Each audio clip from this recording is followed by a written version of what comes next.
for staying. Welcome back to the marketplace today. Workers in the banking sector have been advised to diversify their skills to minimize the impact of digitization on their workforce. This comes on the heels of the dismissal of some bank staff due to the introduction of digital processes in their operations. Speaking to Joy Business, HR practitioner Samuel Kwame Boafo urged personnel in the sector to broaden their horizon in order to make them indispensable at the workplace, as technology has become a necessity to remain competitive. Well, you can't do without technology. You realize that now there are aspects of banking that does not even allow you to walk into your traditional banking hall. Technology is evolving, and that as people, that also opens opportunities for us to also enhance our skill sets so that the business needs diversify. We can also add extra talent, extra skills to ourselves to be able to divert in terms of what the business is offering. Now, there are opportunities that come also with technology. We are talking about agency banking now, which will give people the opportunity to even set up as small banks. Okay, having an industry or having that experience in there begins another opportunity for you, that if the employer that you work with is going into agency banking and you have the skills in there to manage that side, you can clearly redeploy yourself into that area and take advantage of the opportunities. You talk about the emergence of the mobile banking side. I mean, the telcos veering into areas of money, lending and all that. Basically, it's another opportunity that people are developing entirely. They are becoming mobile money experts now, who traditionally were just IT specialists. So the field evolves. People take advantage of the opportunities that come in. And my suggestion is, instead of seeing the emergence of technology as a threat, see it also as an opportunity and see how the growth needs and directions are. And then you can also take advantage of the opportunities that come with it. So on the side of the employers, what measures can be put in place to mitigate this impact where people are being laid off every now and then? Multi-skilling. You should also understand that there are people that no matter how much training and development opportunities that you make available, may still not be able to cope with the new demands of business. And for those people, if after giving them the opportunity to redevelop themselves, reassigning them to other roles, they still don't meet up the standard, you want to look out for somebody else to come and do that for you. But for employees who are available, have the right attitude, and are able to add more functional skills to themselves, the business definitely will utilize their skills in other areas that it seeks the new talent in order to push and achieve a strategic objective. Now, still staying within the banking sector, the first edition of the Ecobank Housing Fair has opened at the Aviation Social Center here in Accra. This forms part of Ecobank's resolve to help government bridge the 1.7 million housing deficit. Head of Legal, Human Resource and Compliance of Ecobank, Morgan Esiedu, says his outfit will display mortgages at a highly competitive interest rate to all working customers. Charles Aite has been speaking with the head of personal banking for Ecobank Ghana and Anglophone Africa. The southern edition of the maiden Ecobank Habitat Fair is currently underway here at this Aviation Social Center. Several exhibitors have currently converged to display their goods and services to prospective patrons. And we're currently here with the head of personal banking Ghana and Anglo-Ghana West Africa, Shelley Donto, to help us understand the entire rationale behind such a wonderful event here at the Aviation Social Center. Hello, ma'am. Thank you very much for being here on Marketplace. So first of all, help us understand the timeliness of this very package. Well, we think it's timely because rents have become so high now. People have to break their back and use all kinds of means to obtain the rents that they need to get somewhere decent to lay their heads. So we thought that it would be a good occasion to invite everybody to come to the fair and give us the opportunity to tell them what we have for them to be able to own their house within the shortest possible time. So this is the main reason why we are here today. We want to encourage people to own their own homes instead of renting forever. Speaking about the packages that you have in offer, we believe that there are specific juicy mortgages that are being offered for prospective clients. Run us through, some of these mortgage, packages and the respective ones. Okay. All right. At Ecobank, we pride in making sure that we give our clients what they need through every stage of their lives. So you may not be able to purchase a house when you've just started working, maybe 3 to 5 years, but you may be able to afford to own land. So we will help you to do that. Own land that is not encumbered. Own land that doesn't belong to, more than one person. So that you know that when you're building your house, nobody at any time will come and say the land belongs to them. So we will do that. We'll purchase land for you, and then after you finish paying, if you want us to help you with the construction, we'll do that as well. So you'll finish and finally move into your own home. We also have another set of clients who maybe are in mid-career and who can afford to purchase a home outright. With that, you just choose a house of your choice, and then you go with us. We partner you, we finance the house, you only have to move in, and then we spread the payments over a period that is affordable to you so that it does not cause any constraints on your pockets. One thing that matters when it comes to affordability is the issues of how costly these mortgages are. Mm-hmm. Is it the same case with Ecobank? All right, the point is we have a lot of partnerships with vendors. So there are some that will accept your land and build on it for you. So in that case, the cost of the property may even be cut by about half. So then it's not too strenuous on you. There are some too that will offer you some discount because you are banking with us. So we'd like to encourage everybody to visit our stand so that we have all these kinds of conversations with them so that we give them what they need at the lowest possible cost. Let's talk about interest rates here. How much is Ecobank offering? You're talking about Ecobank offering the lowest on mortgages. Help us understand. Yes, our interest rate currently on mortgages is 27.95%. We offer mortgages up to a value of $400,000 and also a maximum tenor of 15 years. So depending on your circumstance, you may fall within any of the brackets. We are there willing to advise and help you. And how long is this very package going to last? Oh, it's come to stay with us. It's come to stay. I'm sure it will even get better and better. It has come to stay because we want to ensure that every Ghanaian owns their home so they can sleep well and wake up and go and do their work and earn more money. Finally, when all is said and done, to what extent do you wish to bridge the housing deficits in Ghana, which currently stands at 1.7 million? All right. In terms of financing, we do not have a problem. So we are going to market as much as we can to draw the crowd to us because we can do a lot to bridge the gap. We don't have financing problems. So ours is to our issue now is to ensure that a lot of people hear about the Ecobank mortgage and come see us. We'll then sort everybody out. Thank you very much, Shirley Donto, and she is with the head of personal banking at Ecobank, currently here at the Aviation Social Center, where the southern edition of the maiden Ecobank Housing Fair is currently underway. The fair is in two strands. It began today, it will be ending tomorrow, and prospective patrons are therefore entreated to pass over to get for themselves the juiciest of all the housing packages that Ecobank has for you. We shall be following very detailed reports in relation to this very event and giving you updates as and when we do have them. Now, government has assured it would end the year keeping its expenditure within approved budgets. There are fears that challenges with revenue mobilization would result in a larger than expected budget overruns. But speaking with Joy Business after a stakeholder engagement with business leaders, Deputy Finance Minister Abinau Sesari said that would not be the situation come December. We are very, very optimistic about achieving our targets for the end of this year. Yes, like we said, we came to inherit a very bad situation, but we have made very good use of the little that we had, and then we have also built on it and improved on things. Inflation is now coming down, the currency is stabilizing, and we are within our targeted deficits.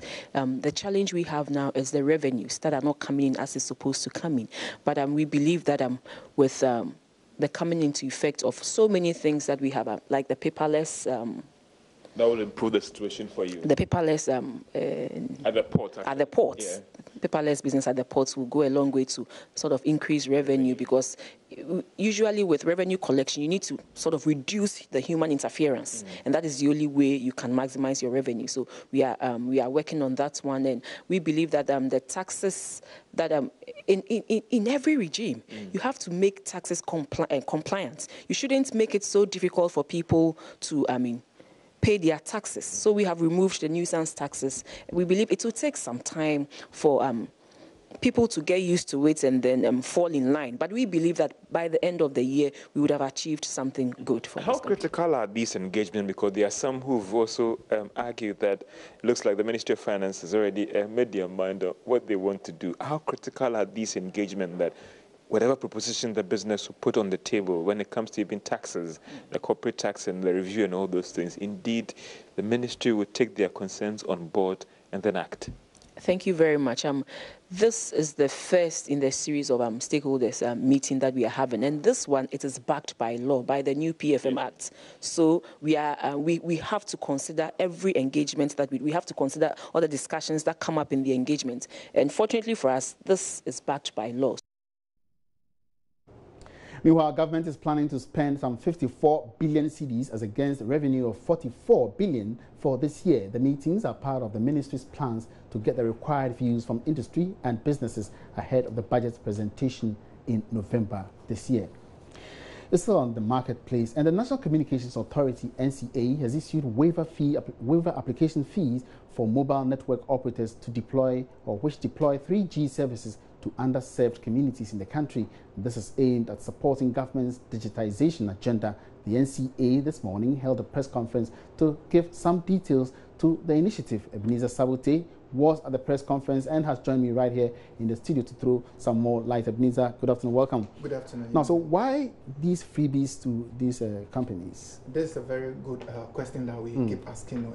Immediately, the acting director mentioned that they were giving telcos these services. So the answer was that, yes, it is free because they already have the infrastructure in place, and it is going to be given to telcos that have the 2G technology. So what they are going to do is that it is not entirely free as in everything free, but the application for a license. So if you are coming for a license for a 3G license to go to, let's take it, rural community in the Upper West, Upper East, or any other community that is described as underserved, then you are going to get this service. So it's going to be free. Wait a minute, you mean to site your office in a rural community or not, to operate? Not office. Yeah. To ensure that they get 3G data services. So it could be that your office will be in Accra, yes, but you need to, for the people in the underserved community to have data and 3G data, that is what is going to be free. So you can decide to site your office anywhere or everywhere you want in the country. And which communities are underserved? Communities that are underserved, we all know our rural folks, you know, there are some communities that are far away from the district capitals. And we know that GIFEC has launched some program, but it is only up to the district capitals. So if you are not in the district capitals, you are unlikely to get a 3G service in terms of data, you know, using your data for other businesses, WhatsApp, Facebook, and Instagram, and all those social media stuff. So what the NCA is saying that now the telcos, I'm giving you the opportunity to enlarge this coast, add the underserved communities as well, add the rural communities onto this this chain, so that they can also be served with the data services that we in the urban communities have. So it is not as if something that is entirely free, but you must know that after all, you are even going to send your staff there, human resource, and all this is going to, you are going to factor all this obviously into it. A laudable idea, but I don't know whether there was any representation of these telcos, and how did they feel, or what were their expressions? Exactly, I posed this question to the director, and he was like, they were so excited by it. But before we go, we had an interview with the director, and he explained some of these things. So let's listen to it, and then we'll come back to the issue.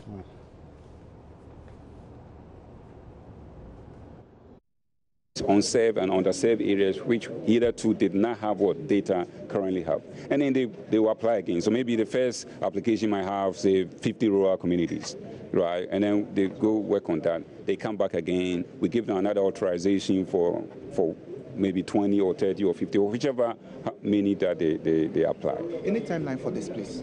Any time? Have you given them timeline? We met them yesterday. We are writing to them latest by Monday.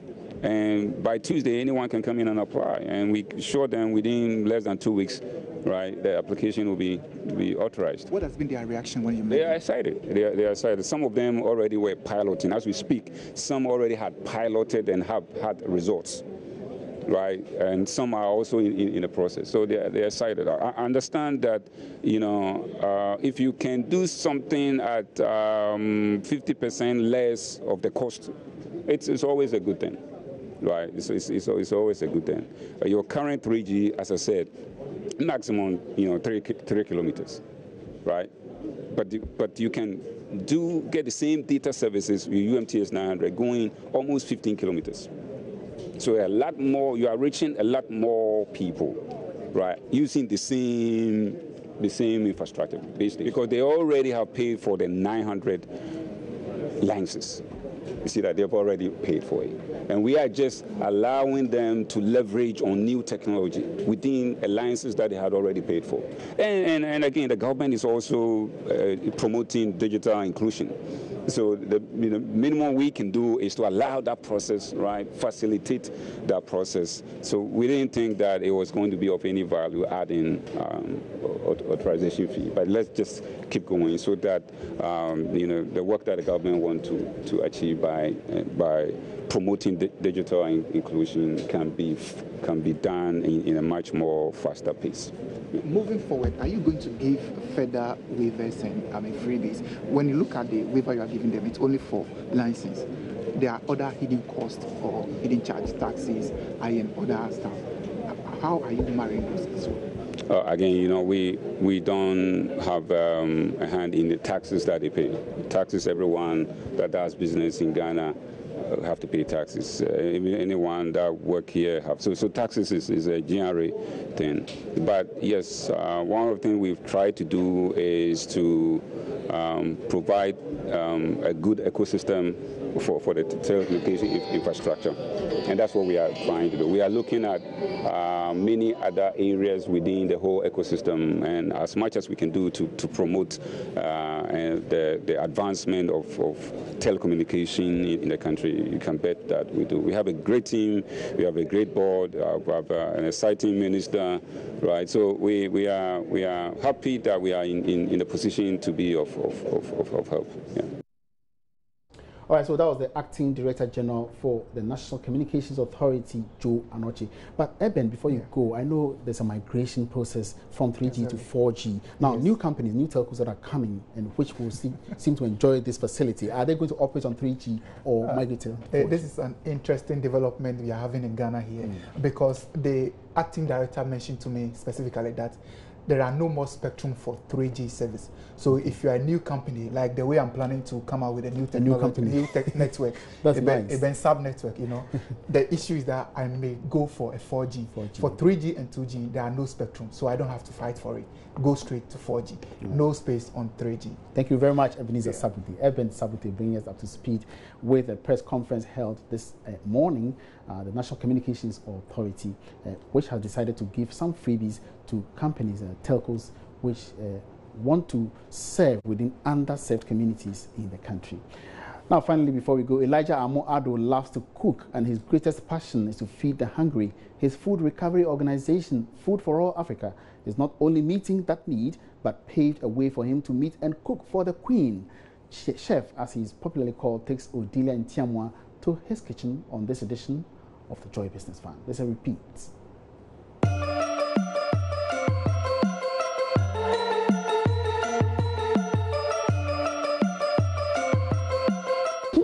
That Ghanaian guy, he's a chef that is putting Ghana on the map. Well, so he cooked for the Queen and her grandsons at the Buckingham Palace. He actually made wache for them, and I hear Prince Harry was actually the one that tasted the wache. Well, the Queen couldn't taste the wache because she's actually stopped eating rice for the past 30 years. Well,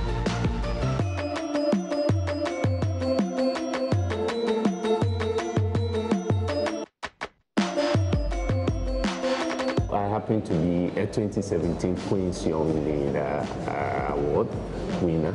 And whilst collecting my award, Her Majesty offered me the opportunity to cook for her, which was an opportunity I really loved. We're off to the Burger and Relish kitchen to make jollof balls and the Independence Burger. Wondering what that is? Well, it's in the details.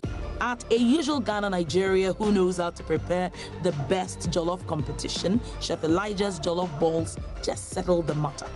All we needed was our Ghanaian jollof, pegged up with egg, cooking cream, crumbs, and then a bit of the magic spice, and then we have our shito mayo, and that we use it to beat them. The Independence Burger is a combination of plantain chips representing the yellow in the Ghanaian flag, some wagashi, that's cow milk, and some minced meat together with tomatoes representing the red, and some lettuce also representing the green.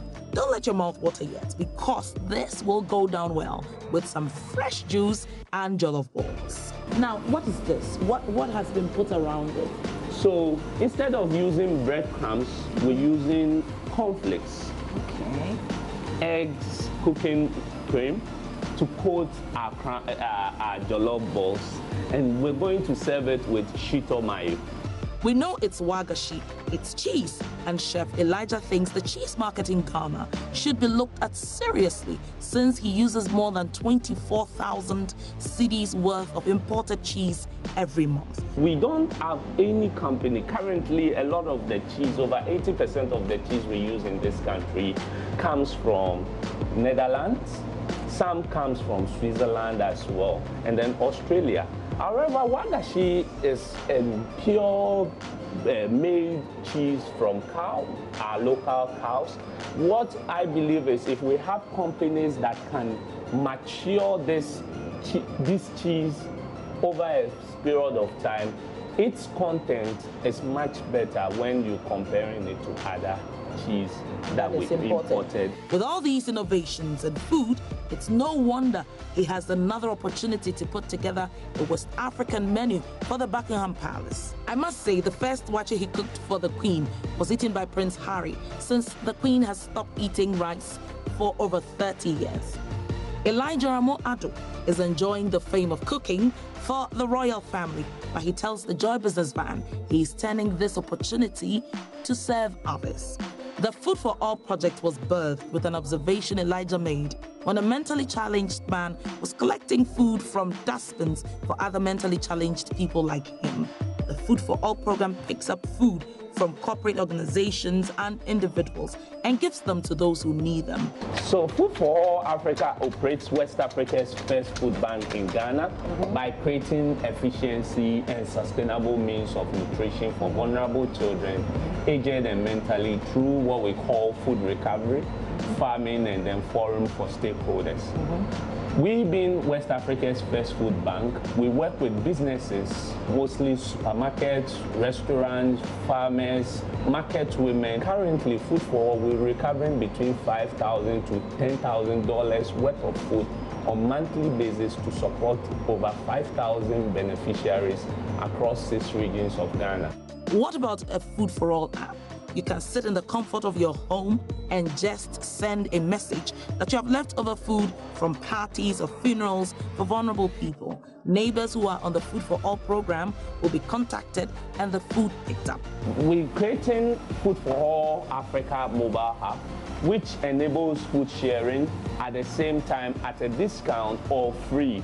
So as an individual, you download the app, you can check where you can have your favorite food ingredient at a discount, or in whichever shop that have it listed on the app. At the same time, you can also upload your excess food. But Elijah wants a food bank and looks at food security from a legislative perspective. Check out the Independence Burger, juice and jollof balls. Don't let your mouth water, because I get to eat this alone with a team but you can make some at home. It's nice. It's crispy. Yeah. It's, I mean, you can see that you really have attention for details. Yeah. A blend of the egg and all that. And then I agree with you that the spices for the jollof has to be used when you're doing the coating.